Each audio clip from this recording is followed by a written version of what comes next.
সুপ্রিয় বন্ধুরা, আপনারা যারা ভ্রমণ পিপাসু আছেন তাদের ভ্রমণের স্পট নির্ধারণের ধারাবাহিকতায় আজকে আমি এসেছি উত্তরবঙ্গের প্রবেশদ্বার সিরাজগঞ্জ জেলার ঐতিহ্যবাহী উপজেলা শাহজাদপুরে। এসেছি আমি ইসলাম ধর্মের অন্যতম ধর্মপ্রচারক হজরত শাহ মখদুম রাদিয়াল্লাহু আনহুর মাজার শরীফে। আমরা চেষ্টা করব এখানকার কিছু দৃশ্য আপনাদের সামনে দেখানোর জন্য। এই পাশটা জুড়ে কিন্তু আমরা জানি বাংলাদেশের যে করতোয়া নদী, এবং এই করতোয়া নদীর কোল ঘেঁষেই আমাদের মূলত এই শাহজাদপুর শহরটি, এবং এই শাহজাদপুরের অন্যতম একটা নিদর্শন হিসাবে এই মাজার শরীফ কিন্তু আমাদের এই উপজেলাটাকে একটা অনন্য দৃষ্টিনন্দন স্থাপত্য হিসাবে দাঁড়িয়ে আছে।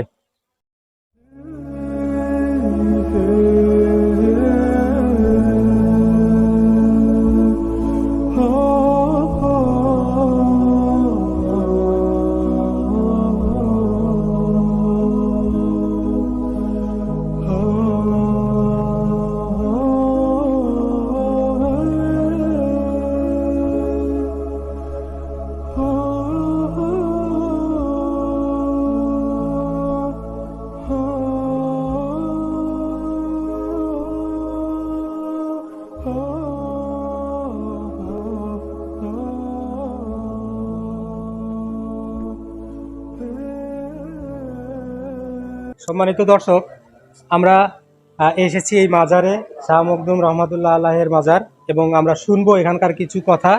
এখানে আমাদের সিকিউরিটি ইনচার্জ ভাই আছে, আমরা এর সম্পর্কে কিছু ধারণা নেব। আসসালামু আলাইকুম। এই শাহজাদপুর হজরত মখদুম শাহদৌলা শহীদ ইয়ামিনী রহমতুল্লাহ নামে থেকেই নামকরণ করা হয়েছে শাহজাদপুর। এখানে আছেন হজরত মখদুম শাহদৌলা শহীদ ইয়ামিনী রহমতুল্লাহ আল্লাহ, ওনার ভাগনা হজরত খাজা শাহ নূর, ওনার ওস্তাদ হজরত শাহ শামসুদ্দিন তাবরিজি রহমতুল্লাহ আল্লাহ। 1191 থেকে শুরু করে 1196-এর ভিতরে কোনো এক সময় ওনারা এই দেশে আগমন করেন, এবং ওনার হাতের তৈরি মসজিদ প্রায় 15 গম্বুজ বিশিষ্ট মসজিদ, 900 বছর আগেকার মসজিদ। 900 বছর আগেকার মসজিদ। এই মসজিদটার খুব তাৎপর্যপূর্ণ মসজিদ। এই মসজিদটা গায়েবী মসজিদ নামে পরিচিত। এবং ওনার ওস্তাদ হযরত শাহ শামসুদ্দিন তাবরিজি রহমতুল্লাহ আলাহ, উনি বিখ্যাত একজন কামেল আল্লাহর ওলি ছিলেন। আর হজরত মখদুম শাহদৌলা শহীদ ইয়ামিনী রহমতুল্লাহ আলাহ, উনি এই মসজিদের ভিতরে শহীদ হয়েছেন, এবং এই মসজিদের ভিতরে শহীদ হওয়ার পর ইহুদিরা ওনার মাথাটাকে নিয়ে যান ভারতে, কুচবিহারে। ওখানে ভারতে আছে সের মোকাম ধরে, ওখানে আপনার সের মোকাম, আর এখানে আছে হলো ওনার ধর দেহ মোবারক। 3টা ভাগ্নে ছিলেন, হজরত কালা দানেশমান, হজরত আনোয়ার, আর ওনার সঙ্গে আছেন হজরত শাহ নুরুদ্দিন ইয়ামিনী রহমতুল্লাহ আলাহ। এই যে মাজারটা দেখতেছি, এটা হলো ওনার ওস্তাদের মাজার। ইনি বিখ্যাত একজন কামেল ওলি হজরত শাহ শামসুদ্দিন তাবরিজি রহমতুল্লাহ আলাহর মাজার, যিনি আল্লামা জালালউদ্দিন রুমি রহমতুল্লাহর ওস্তাদ। এইখানে পুরা এই আঙ্গিনায় এখানে কয়টা মাজার আছে? এখানে ভিতরে মোটমাট হলো 5টা মাজার আছে, এবং ওনারা আসেন হলো সর্বমোট 12 জন আল্লাহর ওলি এখানে আসেন। ভিতরে 5টা মাজার আছেন, এবং এই মাজারে আসতে 3টে রোড বাজে, 3টে রোডের মাঝখানে 3টা আল্লাহর ওলির মাজার আছেন। আর ওনারা যেখানে আইছিলেন পোতাজিয়া, সর্বপ্রথম পোতাজিয়া আসেন, ওনার নামকরণ উনি পৌঁছেছিলেন ওই জায়গায়, যার কারণে নাম হয়েছে পোতাজিয়া, মানে ওই জায়গায় পৌঁছেছিলেন। ওই জায়গায় একজন আল্লাহর ওলির মাজার আছে। আর আপনার নরিনাতে একটা মাজার আছে। এই মোটমোট আর 2-3টা মাজার নদীতে বিলীন হয়ে গেছে। করতোয়া নদী পাশেই, করতোয়া নদীর পাশে বিলীন হয়ে যায় মাজারটা। আর এই যে পাশে আমরা একটা কবরস্থান দেখলাম, এটা স্থানীয় মানুষ, এটা বেশি দিনকার না, 20 বছর আগে কর আপনার হলো কবরস্থান। ওখানেও একজন আল্লাহর ওলির মাজার আছে। ওইটা ছিল তালাব।